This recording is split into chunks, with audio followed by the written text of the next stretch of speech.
Boa noite, queridos amigos e amigas do nosso MAP. Bom, hoje vamos dar início a mais uma leitura do nosso Evangelho no Lar.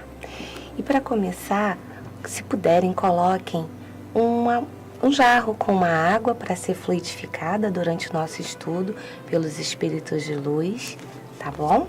E agora vamos começar lendo o livro Luz no Lar, de Francisco Cândido Xavier, por diversos espíritos. Hoje vou ler Lei do Amor. Rua, rua infeliz que me assombraste o nome, clama ao pai a rugir para a filha que implora. Não me expulses, meu pai, temo a noite lá fora. E ele mostra o punhal com fúria que o consome. Voa o tempo a rolar, sem que a vida o retome. Ele, desencarnado, ansioso e triste agora, traz a filha exilada o coração que chora, espírito a sofrer em sede, chaga e fome. Ela sente-lhe a dor através da lembrança e dá-lhe um corpo novo, ante a luz que o descansa nos fios da oração em celeste rastilho. E mais tarde, no lar, que apacenta e acalma, ele diz: minha mãe, doce mãe de minha alma. E ela diz a cantar: Deus te abençoe, meu filho. Narcisa Amália. Nossa, chegou a ficar emocionada. Bom, o que temos a dizer desse texto, né? Esse texto mostra que atos que fazemos aqui, né, nesse momento, desse plano terreno, né, na matéria, eles com certeza nos trazem uma reflexão de que no futuro nós teremos sempre esse Deus amoroso, consolador, que vai nos dar a oportunidade de retornarmos para resgatar aquilo que não foi o correto, porque nós erramos, né? Isso. Nós estamos na matéria, não estamos livres desses erros, dessas atitudes que não agradam ao Pai. Mas Ele é amoroso, Ele nos dá uma segunda, terceira, quarta chances de nos evoluirmos e perdoar. É isso que Ele quer. O Cristo quer que amemos a Ele e ao próximo como a si mesmo. Então, ele deu essa oportunidade na reencarnação, e o pai que afrontou a filha, que a tratou, né, de forma errônea, não a perdoou, ele deu a oportunidade dela voltar como filho dela, numa outra encarnação. E ali o amor vai reinar e com certeza eles vão se ajustar, você não concorda? É interessante que no texto ele mostra duas vertentes impressionantes. A primeira, o fato do pai, em algum momento, ter ficado visto, reconhecer o que ele errou. Sim. Então esse é o primeiro passo para a evolução, é o reconhecimento que somos seres em evolução e que o orgulho e a vaidade só vai tirar a gente do caminho da evolução. Isso. E o perdão da filha. Sim. E o perdão da filha. Porque é o que a gente fala, né? O perdão, ele primeiro liberta quem perdoa.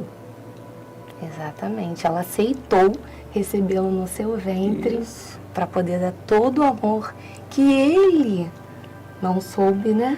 É muito, muito naquele profundo. momento, ele não soube ter esse amor de família, de pai e filha. Então, Deus deu essa oportunidade dela perdoá-lo, recebê-lo no ventre e mostrar para ele a grandiosidade do amor. E a gente vê aí a lei imutável da natureza, da reencarnação. E quando a gente reencarna obrigatoriamente, a não ser que seja uma missão específica de Deus, no seio daquele local, daquele núcleo familiar, vamos dizer assim, para ali a gente tirar nossas diferenças. Os ajustes, o perdão, né? Mostrarmos que o amor é o que reina, é o que faz a gente evoluir. E aí a gente vê a sabedoria de Deus, né? A gente não sabe o que a gente foi. O véu está colocado, mas Ele de forma sábia, Ele nos tira de qualquer lembrança para a gente não ser induzido nem Sim. tomar partido de alguma coisa ou já pré-julgar alguém. Enfim, é muito maravilhoso. Muito maravilhoso. Fazer oração. Fazer a oração inicial. Pai Celestial, Mestre Jesus, Mãe Maria, todos os mentores da nossa casa, da nossa causa. Gratidão por mais um dia estarmos na Tua presença, Pai. Gratidão por podermos trabalhar na Tua obra, que possamos estar doando o nosso melhor, Senhor. Que seja em prol do nosso próximo e com isso nossa evolução seguindo junto. Pedimos, Senhor, que entre em cada lar, que frutifique cada copo de água que está sobre a mesa, Senhor. E que isso seja um fluido para revigorar nosso dia, para revigorar nossa alma. E assim seguirmos no caminho incansável da evolução. Que assim seja. Graças a Deus. Eu vou ler o capítulo, nós vamos ler o capítulo 5. Bem-aventurados os aflitos. Bem-aventurados que choram, pois que serão consolados. Bem-aventurados os famintos e os sequiosos de justiça, pois serão saciados. Bem-aventurados que sofrem perseguição pela justiça, pois que é deles o reino dos céus. Isso está em Mateus 5, 4, 6 e 10.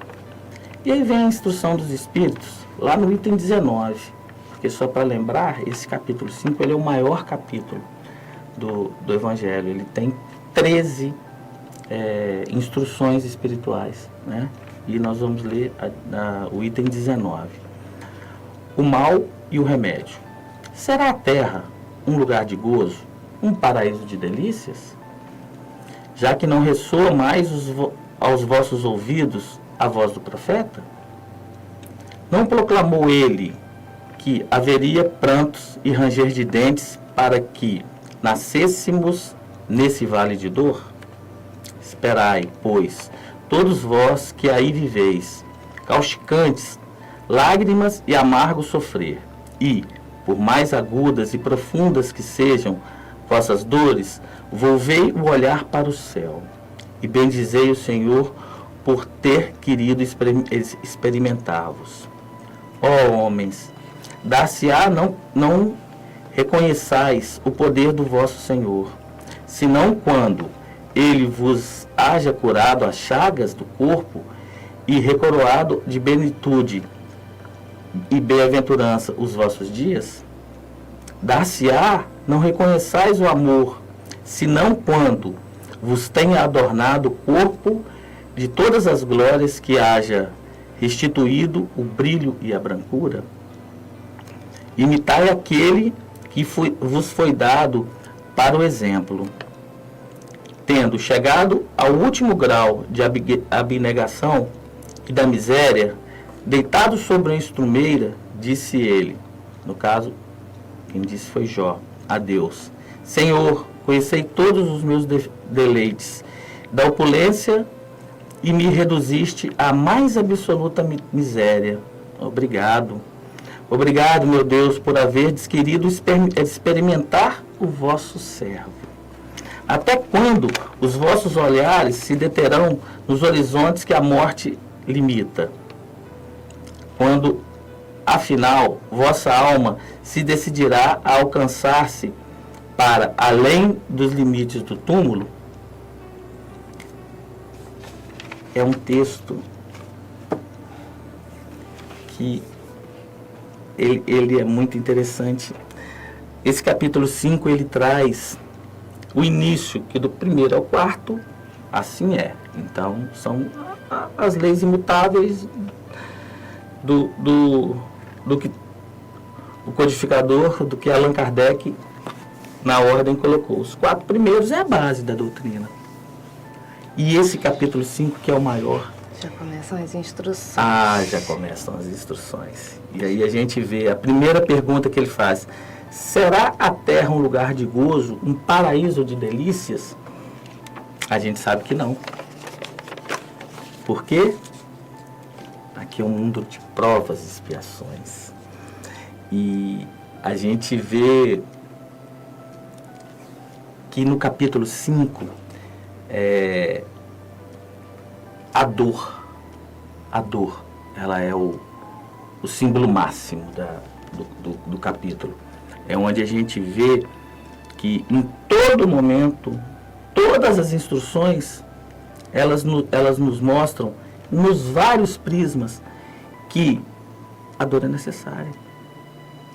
E que a gente ainda assim tem que agradecer a Deus por estarmos sendo provados por Ele, para mostrar que, apesar de toda a dor, a fé, ela remove as montanhas e ela vence. E a gente tem esse alívio do Cristo Consolador. Exatamente, como Jó. O Jó. Jó, ele tinha toda a riqueza, ostentação. Ele, uma estrumeira, né? Ali no meio dos animais, gratidão, Senhor. Gratidão por testar vosso servo. Gente, se a dor, vamos lá atrás, se a gente acreditar que nós temos um Deus justo e bom, que basta olharmos para o nosso lado, para as pessoas, para as coisas, para os animais, para Gaia, para a beleza de Gaia, que tudo nos provê. Se a gente acredita que esse Deus é justo e bom, será que se a dor não fosse necessária, ele já não teria tirado a dor desse plano? A dor é um alerta, é sempre um alerta para que a gente lembre, né? Se tá bom pra gente, não tá bom para todo mundo. E a gente tem que buscar superar aquela dor. Eu até brinco, imagina se todos os dias fosse igual um paraíso, tudo corresse bem, tudo ficasse tranquilo. Olha que pasmaceira. Nós precisamos ter desafios diários para buscarmos evoluir, ser cada vez melhores. E aí a gente repara que a dor, ela é uma ferramenta. Ela é uma ferramenta de evolução.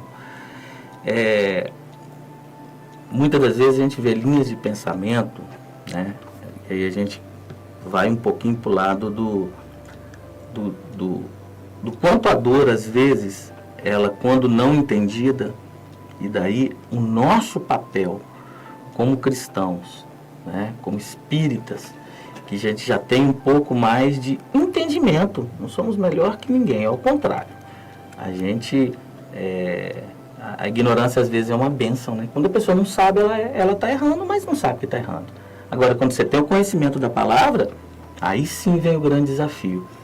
E a dor, ela às vezes causa nas pessoas despertar o pior. E aí você, muitas das vezes, vê o quanto cresceu o índice de suicídio. O quanto cresce o índice de medicações que camuflam a dor. Por que isso, gente? Estamos num mundo de prova e expiação. Sim, mas por outro lado também, como mostra aqui no texto de Jó, a dor, ela faz com que a gente se achegue a Deus, porque a gente pede na hora do desespero. Oh, meu Deus, me ajude, me livre de todo mal, me cure. Então é um momento de aproximação. A dor é esse despertar também. E, em consequência, quando Deus nos toca e alcançamos, a gente diz graças a Deus. Então, assim, a dor, ela traz um despertar ruim, mas o que Papai do Céu quer, né? O que Deus quer é que a gente se desperte para se cuidar, para tentar mudar hábitos que trouxeram aquele momento ruim, seja de saúde, seja de perdas, até mesmo de um trabalho, né? Que vai dar o sustento da casa, para que a gente tenha fé, acredite e dê depois o graças a Deus. Isso me faz lembrar daquela passagem que Jesus está no no barco com outros profetas, né? E ele sai andando sobre as águas. E um deles vira e fala assim: Senhor, eu consigo? Vem. Ele começa a andar, se não me engano, Paulo.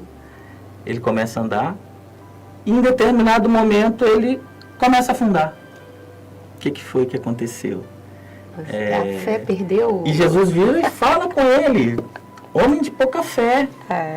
Porque ele duvidou. Ele duvidou. Ele duvidou. E aí a gente tem que... a teoria ela é muito legal. A teoria ela nos consola, mas a gente tem que entender que na prática cada um está no seu momento de evolução. Cada um tem o seu nível de sabedoria. E aí que a gente tem que contar com a misericórdia de Deus. A gente tem que contar que Ele não iria nos colocar aqui sem nos resguardar do que a gente precisa de ferramenta para evoluir. Sim. Então, Ele nos dá o caminho. Ele nos dá o caminho, quem tem que ir a gente. E se a gente vai fugindo do caminho, Ele vai nos dando os alertas. Os né? alertas. Então a gente tem que estar sempre atento aos alertas. E a gente vê a grande misericórdia de Deus. Para mim, é uma das nossa, prova, não é nem a palavra, mas uma das qualidades da virtude da misericórdia de Deus é quando ao nosso momento de nascimento Ele coloca ao nosso lado um anjo da guarda, um ser de luz, um guardião. Um mentor. Tal qual Emmanuel era para o Chico, tal qual eu tenho o meu, a Lu tem o dele. E que hora que a gente vê que esse irmão, ele é a prova viva da consciência de Deus. Toda vez que a gente vai fazer uma coisa errada, a gente sabe. Toda vez que a gente está se desviando do que a gente se propôs lá em cima, e a gente colocou nossas provas e pediu a Deus que nos desse a oportunidade de voltar ao plano da matéria. Quando a gente desvia daquilo, nossa consciência pesa. Nosso mentor é a nossa consciência. É o nosso mentor falando: caraca, acorda. Você está indo para o caminho errado, acorda. E isso é a prova da misericórdia de Deus. E às vezes, na grande maioria das vezes, a gente não escuta. E aí a gente não aprende no amor. Aí a gente... Evoluir é uma lei. Então a gente vai evoluir pelo amor. E daí a necessidade do entendimento de que a dor, ela se faz necessária. Sim, para nos Agora, despertar. o Cristo Consolador diz: ama teu Deus acima de todas as coisas e ao teu próximo como a ti mesmo. Porque aí teu fardo fica leve. O jugo dele é leve, ele só pede que você faça isso. E cabe a gente a fazer, né? Para poder melhorar nosso caminho. Isso mesmo. Então agora vamos fazer a prece final, tá? Pai Celestial, amado Mestre Jesus, Mãe Maria, nossos mentores dessa casa, dessa causa, que estejam aqui presentes, agradecendo mais uma vez todas as instruções recebidas e o entendimento nesse capítulo de que a dor é um alerta para os nossas atitudes, para os nossos movimentos perante a todos que nos rodeiam, principalmente dentro da nossa família, que possamos aceitar, né, essa compaixão do Cristo Consolador e possamos também consolar aqueles que necessitam nos seus momentos de dores, para que seja sempre um alerta, para que a gente busque o Cristo, a fé, não desanime, acredite, não haja dúvida. Que assim seja. Que assim seja. Graças a Deus. Vamos tomar nossa água. Bom, agora no final tomamos a água fluidificada.